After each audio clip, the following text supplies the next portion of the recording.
Buenas noches, príncipes de Maine, reyes de Nueva Inglaterra, y bienvenidos a una nueva edición del Club de los Lectores Muermos.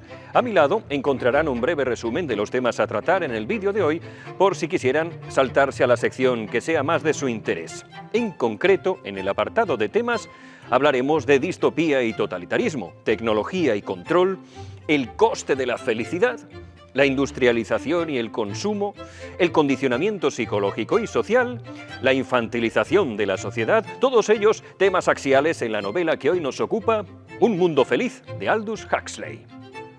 En 1932, Aldous Huxley escribió esta novela bajo la sombra alargada de las guerras, el auge del totalitarismo y la promesa embriagadora de la tecnología. Lo que parecía una exageración literaria, con el paso de las décadas ha ido adoptando un tono escalofriantemente familiar.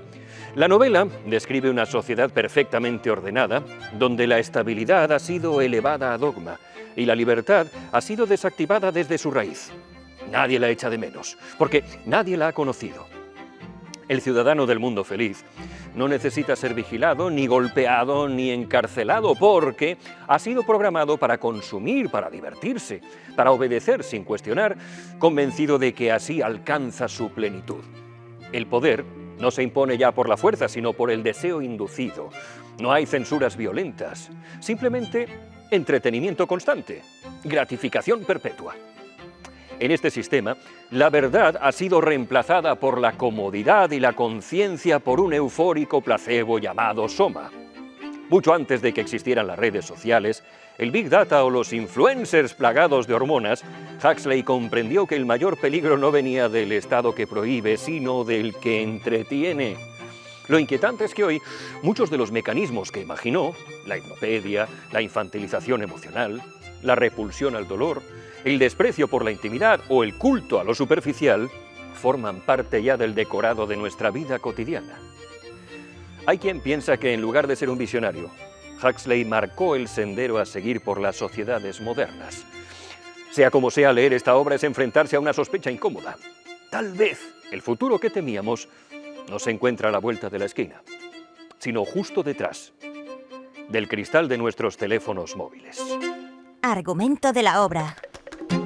En un mundo donde los partos han sido abolidos, los libros prohibidos y las emociones extirpadas como si fueran tumores, la humanidad por fin ha sido domesticada. La cumbre de la civilización ha llegado bajo la tiranía amable del Estado mundial. Un engranaje perfecto de castas prefabricadas, placeres preenvasados y almas domesticadas por la hipnopedia. No hay guerras, no hay hambre, no hay caos, tampoco hay amor, ni libertad, ni dolor, ni arte, ni memoria. Todo ha sido sacrificado en nombre del dios Ford y la santa estabilidad. Desde las incubadoras masivas de Londres Central hasta las reservas salvajes de Nuevo México, el relato avanza como una danza inquietante entre lo artificial y lo humano. Bernard Marx, un alfa defectuoso, empieza a preguntarse si la felicidad obligatoria no es más que otra forma de cárcel. A su lado, hay otros que presienten que el alma pide algo más que confort. Pero es la aparición de John el Salvaje, criado entre ruinas y versos de Shakespeare, la que revienta el decorado. John no ha sido condicionado. Siente, llora, ama, sufre. Encarna todo lo humano que la civilización ha desterrado. Lo convierten en espectáculo, en mascota de salón, en anomalía exhibida entre cócteles y sopa. Pero su presencia trastoca la armonía ponzoñosa del sistema. Biografía del autor. Aldous Huxley nació en 1894, en el seno de una familia británica tan brillante como excéntrica. Su abuelo fue Thomas Huxley, uno de los grandes defensores del darwinismo, y su madre era sobrina del poeta y crítico Matthew Arnold. Criado entre intelectuales, Huxley creció con un pie en la ciencia y otro en la literatura, campos que más tarde entrelazaría con maestría en su obra. Estudió en prestigiosas universidades, pero su destino cambió drásticamente a los 16 años, cuando una enfermedad casi lo deja ciego. Tuvo que abandonar su sueño de convertirse en médico y volcó su talento en la escritura. Durante los años 20 escribió multitud de ensayos, cuentos y novelas con un tono a menudo satírico, siempre lúcido, hasta que en 1932 publicó Un mundo feliz, un retrato demoledor de una civilización entregada al confort y la obediencia. Pacifista convencido, se trasladó a California con su esposa y su hijo para aproximarse a la Segunda Guerra Mundial. Allí intentó sin demasiado éxito trabajar como guionista en Hollywood, pero pronto se volcó en la exploración de la conciencia a través de las drogas psicodélicas. En el 63, el mismo año de su muerte, publicó La Isla, una utopía luminosa que sirve de contrapeso a su célebre distopía del mundo feliz. Huxley murió en silencio, eclipsado por el asesinato de Kennedy y el eco mediático de C.S. Lewis, que falleció ese mismo día, pero su visión sombría y clarividente del porvenir sigue ardiendo como una bengala en la noche tecnológica de nuestra época. Contexto histórico. Cuando Huxley escribió Un mundo feliz, en 1931, Europa se encontraba en una pausa siniestra entre dos guerras mundiales. La primera había dejado una generación desengañada, mientras el totalitarismo empezaba a extender sus raíces putrílagas. Stalin endureció el control de la Unión Soviética, Mussolini ya gobernaba en Italia y Hitler se afilaba los colmillitos. Frente al caos, muchos empezaban a ver la represión no como un mal, sino como una posible solución. Al mismo tiempo, la ciencia parecía haber tomado el timón del destino humano. La psicología conductista, la biología, la eugenesia y el progreso técnico ofrecían la ilusión de que era posible fabricar una sociedad perfecta. Lo que antes era tema de novelas fantásticas se convertía en teoría de Estado. La figura de Henry Ford, elevada a Dios en la novela, simboliza esa mentalidad industrial que reduce al ser humano a pieza de engranaje. La producción en masa, la eficiencia, el consumo como religión, todo estaba ya en marcha en el mundo real y Huxley lo llevó a su extremo lógico. Huxley pertenecía a una familia inglesa con un pedigrí intelectual y político de primera fila.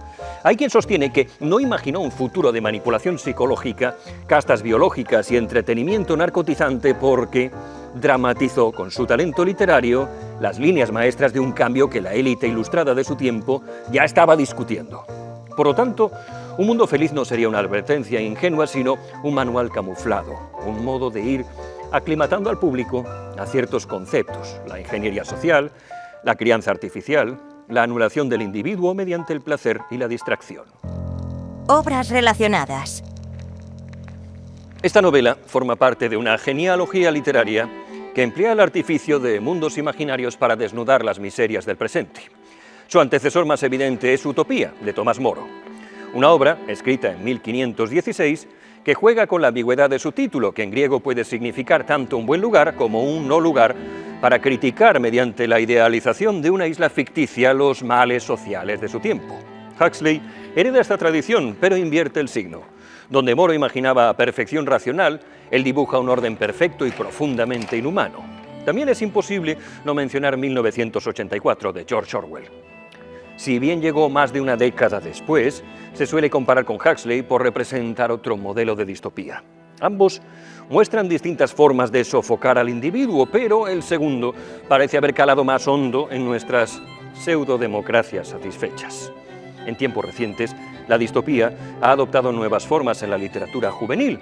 Series como Los Juegos del Hambre o Divergente han reempaquetado estos dilemas para nuevos lectores, aunque con una profundidad más diluida y una clarísima orientación comercial.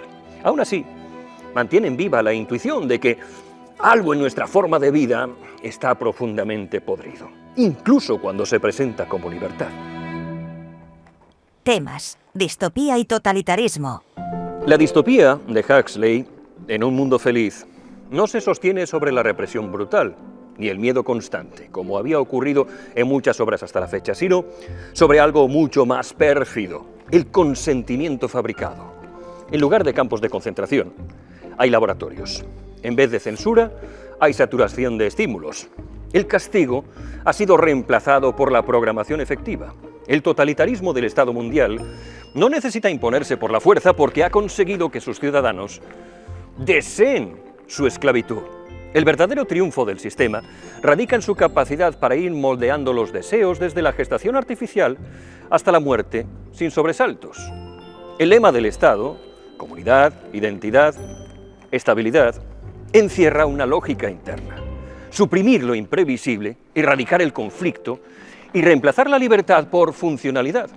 A cada individuo se le asigna un rol social, un nivel de inteligencia y una dosis regular de soma, el ansiolítico perfecto para silenciar cualquier atisbo de angustia existencial. La herejía, en lugar de pensar diferente, consiste en sentirse distinto. La anomalía debe ser aislada no por miedo a la rebelión, sino porque la tristeza o el amor profundo son disonancias que amenazan la armonía química del colectivo.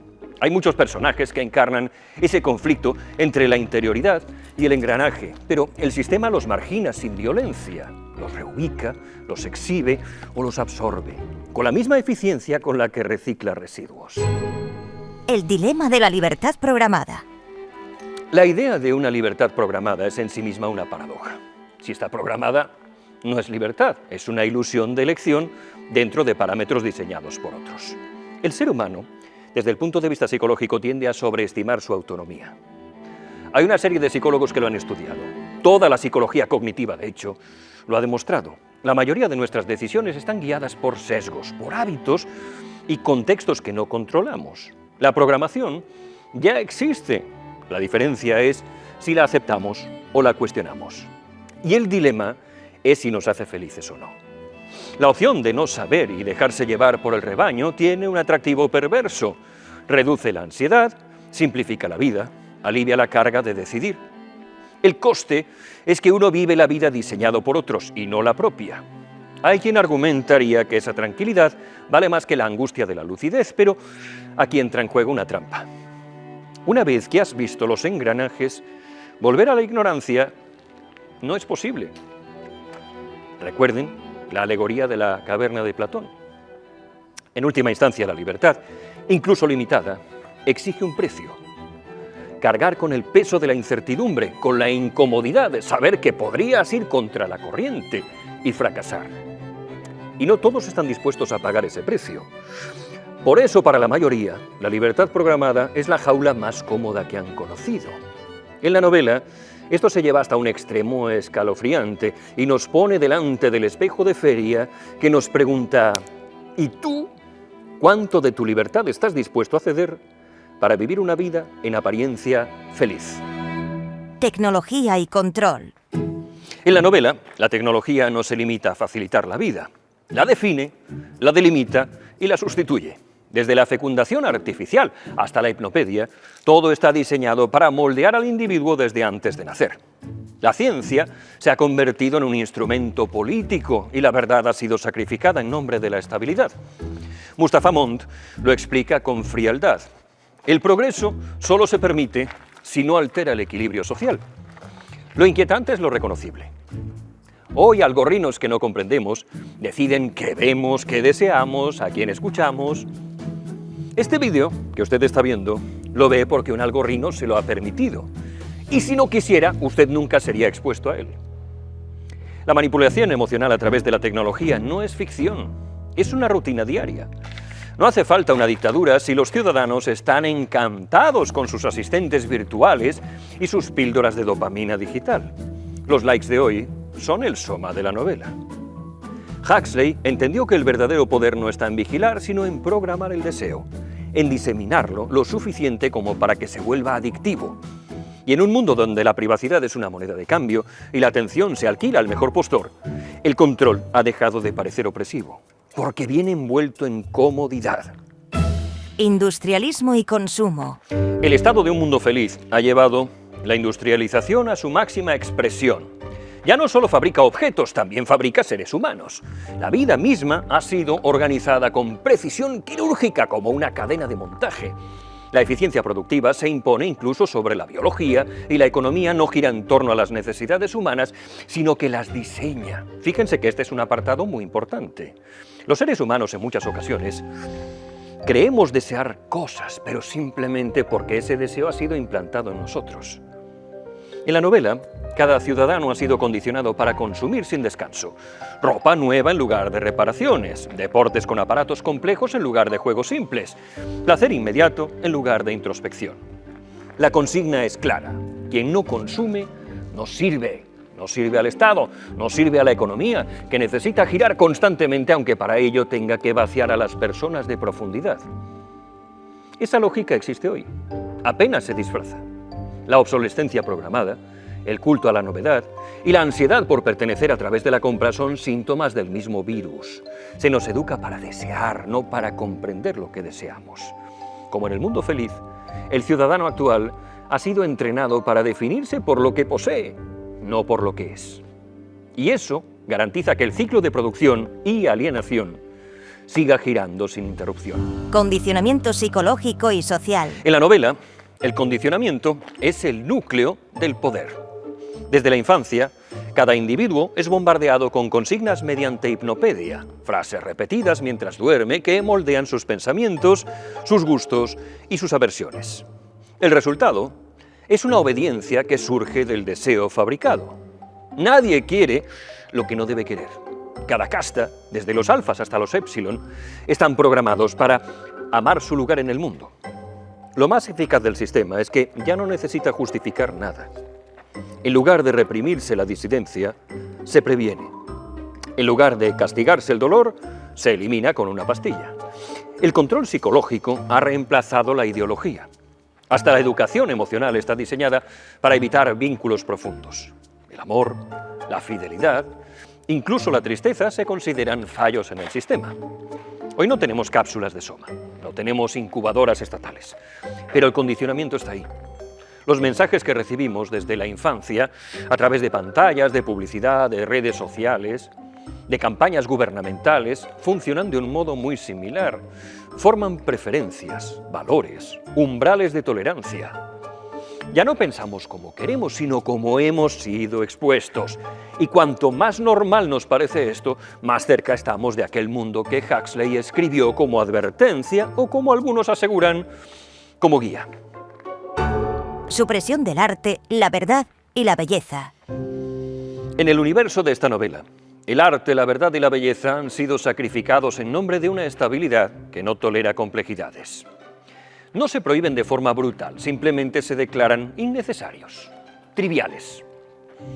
La tragedia ha sido reemplazada por el entretenimiento sensorial, la literatura por los filis, que se parece muchísimo a selfies, el pensamiento por eslogans rítmicos. Shakespeare, ese emblema de la pasión y la contradicción humana, es considerado subversivo porque despierta sentimientos que el Estado no es capaz de controlar. Hay que elegir entre la verdad y la felicidad, y en el sistema se ha optado por una felicidad sin fricción, sin profundidad, sin alma, porque la belleza, cuando es auténtica, conmueve, y lo que conmueve remueve. El arte es capaz de abrir grietas. La verdad incomoda, la belleza inquieta. Todo eso amenaza el orden y por lo tanto debe desaparecer. Pero, ¿qué queda del ser humano cuando se le priva de esas fuentes esenciales de sentido? Sin arte nos volvemos insensibles, sin verdad manipulables, sin belleza fácilmente satisfechos con lo grotesco. Huxley entendió que no hace falta reprimir al individuo si se le acostumbra a vivir sin preguntas, sin símbolos, sin lenguaje profundo. Basta con saturarlo de estímulos y vaciar su capacidad de asombro. El arte no es un lujo decorativo, es una forma de resistir. La verdad, por amarga que sea, es el único terreno sobre el que puede construirse algo digno, y la belleza no está ahí para entretenernos, sino para recordarnos que somos mucho más que consumidores, que trascendemos. Cuando renunciamos a todo ello, no solo perdemos algo valioso, nos desactivamos como seres humanos, nos convertimos en meros engranajes sonrientes, perfectamente inútiles para cualquier cosa que no sea obedecer y comprar. Y eso más que una distopía, es una derrota. Eliminación de la familia y los vínculos afectivos. La familia, en la novela, ha sido completamente erradicada. El término madre es considerado obsceno. Padre resulta ridículo. Y cualquier tipo de vínculo afectivo duradero se percibe como una amenaza. Los seres humanos nacen de probetas. No se crían, se condicionan, no se aman, se usan. El objetivo es evidente: eliminar cualquier lealtad que no sea hacia el Estado, porque toda relación profunda crea lazos que escapan al control central. El afecto El duelo, la entrega emocional, incluso el deseo de exclusividad son vistos como patologías. Por eso los niños son entrenados en juegos sexuales desde edad temprana y los adultos son incentivados a cambiar de pareja constantemente. Llámeme paranoico, pero a mí esto me suena enormemente woke. Todo ha sido diseñado para impedir que alguien diga «te necesito» con sinceridad. Esto lo vimos en Suecia, que se convirtió en los 60 y 70 en un curioso laboratorio social. La socialdemocracia llevaba décadas de hegemonía y había una corriente fuerte de ingenieros sociales convencidos de que podían rediseñar la vida privada para hacerla más racional y más moderna. Dentro de esa ola apareció la idea de disolver la familia nuclear en favor de formas colectivas de crianza. En Estocolmo, por ejemplo, se llevaron a cabo cohousing experimentales en los que los niños vivían y dormían en pabellones comunes atendidos por cuidadores rotativos. El proyecto más famoso fue el de la comuna de Davi, donde hasta 50 adultos y sus hijos compartían infraestructura y criaban a los pequeños como un bien común. El resultado, en la actualidad, Suecia es uno de los países con mayor tasa de soledad de ancianos del planeta. Porque a pesar de lo que les digan los woke, la familia importa, es imprescindible. Y negarlo es abrazar la distopía. Desde ciertas corrientes ideológicas actuales, especialmente desde sectores de la izquierda cultural, hay una aversión al modelo familiar tradicional muy semejante. Se promueve su disolución bajo el pretexto de liberación, como si los vínculos profundos fueran formas de opresión. Se sustituye la figura de la madre o el padre por entes abstractos. Se disuelve la autoridad parental en favor del Estado y se cuestiona incluso el derecho de los padres a transmitir valores.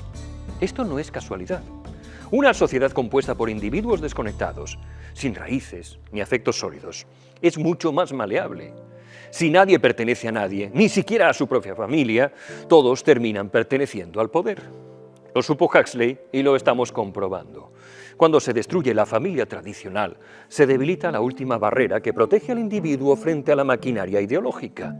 Y sin vínculos permanentes, el ciudadano se vuelve un consumidor perfecto, disponible, inseguro y eternamente infantil.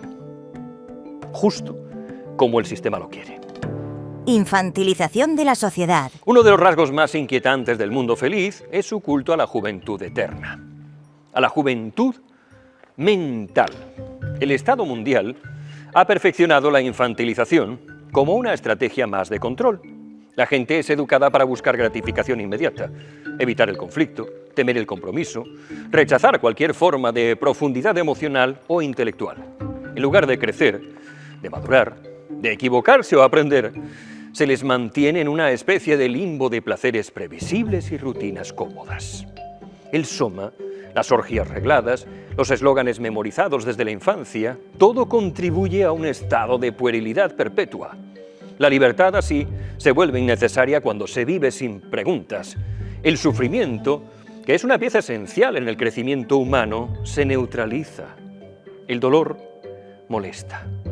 La vida, lejos de ser una búsqueda, se convierte en un parque temático donde cada atracción ha sido diseñada para evitar el pensamiento. Y ahora, basta con mirar a nuestro alrededor. El entretenimiento constante, la glorificación de lo superficial, la alergia al esfuerzo, la dependencia emocional de la validación externa. No es que nos estén tratando como niños, es que nos han convencido de que ser adultos no compensa. Se desprecia la experiencia, se patologiza la tristeza, se cancela el riesgo. La inmadurez se celebra como algo auténtico y la disciplina como una opresión. En el mundo que ideó Huxley, la sociedad infantilizada no necesita cárceles porque basta con mantenerla distraída, cómoda y narcisista. La masa de adultos emocionalmente inmaduros es fácil de gobernar, incapaz de sacrificarse por causas que trasciendan su ombligo. La madurez, en cambio, exige verdad, dolor, responsabilidad, memoria. Justo lo que el sistema, entonces y ahora, no está dispuesto a admitir. Reducción de la sexualidad a mecanismo de control. En la novela, el Estado ha eliminado el eros como un vínculo profundo y la ha convertido en rutina terapéutica. De este modo, evitamos celos, el amor, el apego, la entrega. Toda forma de pasión es una amenaza. No es casual, cuando se elimina la carga simbólica del sexo, también se anulan su potencia transformadora, su capacidad de unir, de herir o de comprometer. Este mecanismo no es nuevo. Las religiones monoteístas abrámicas como el cristianismo, el judaísmo o el islam, que tienen en su genoma mecanismos de control muy similares, también comprendieron muy pronto que el control de la sexualidad es una vía directa al control del alma. Pero ellas lo hicieron desde el polo opuesto. En lugar de banalizar el sexo, lo sacralizaron. Lo rodearon de culpa, de vergüenza, de pecado y de normas. Mientras el Estado mundial lo vacía de significado, estas religiones lo sobrecargaron hasta volverlo algo temible. En ambos casos, el objetivo es el mismo: domesticar al individuo a través de su impulso más profundo. Tanto la castración simbólica de las religiones como la hipersexualización banal del mundo feliz conducen al mismo destino: una sexualidad instrumentada, gestionada desde el poder. Se impide así que el cuerpo sea territorio de resistencia, de comunión o de libertad. El deseo se encarrila, se regula, se explota porque quien controla el sexo no solo controla la carne, controla también la identidad, la vergüenza, el placer y el lenguaje del alma. Y eso tanto Huxley como los profetas de antaño lo sabían muy, pero que muy bien. Alienación del pensamiento crítico. Y la novela El pensamiento crítico ha sido extirpado con una precisión quirúrgica. No se permite que nadie cuestione porque nadie ha aprendido a hacerlo. La educación no enseña a pensar, sino a repetir. Desde la infancia, la hipnopedia inculca eslóganes simples, pegajosos, inapelables. Comunismo o libertad. Vienen a pagarnos nuestras pensiones. Solo queda Vox. Vamos como un cohete. El violador eres tú. La lógica ha sido sustituida por el mantra, el razonamiento por la obediencia alegre. Lo más eficaz no es la censura, es que la pregunta ya no llegue a formularse. La gente ya no se siente oprimida porque no tienen un marco desde el cual sospechar el que hay algo más. El sistema ha conseguido vaciar los conceptos de su contenido y los ha sustituido por sensaciones de bienestar o de malestar. Pensar duele, así que se prescribe soma. Leer inquieta, así que se promueven los filis. La contemplación ha sido sustituida por estimulación constante. Esto no es ajeno a nuestro tiempo. Las redes sociales premian la reacción impulsiva, no la reflexión. La opinión se confunde con identidad, el debate con agresión, el matiz con traición. Se enseña a tener una postura, no a comprenderla. Cuestionar está mal visto si perturba el relato dominante, sea del color que sea. Se desincentiva el esfuerzo intelectual prolongado y se glorifica lo inmediato. En nombre del confort mental, el pensamiento ha sido externalizado y en ese punto la libertad ya no se pierde, simplemente deja de ser imaginada. Escrito hace casi un siglo, sigue incomodando porque sigue acertando.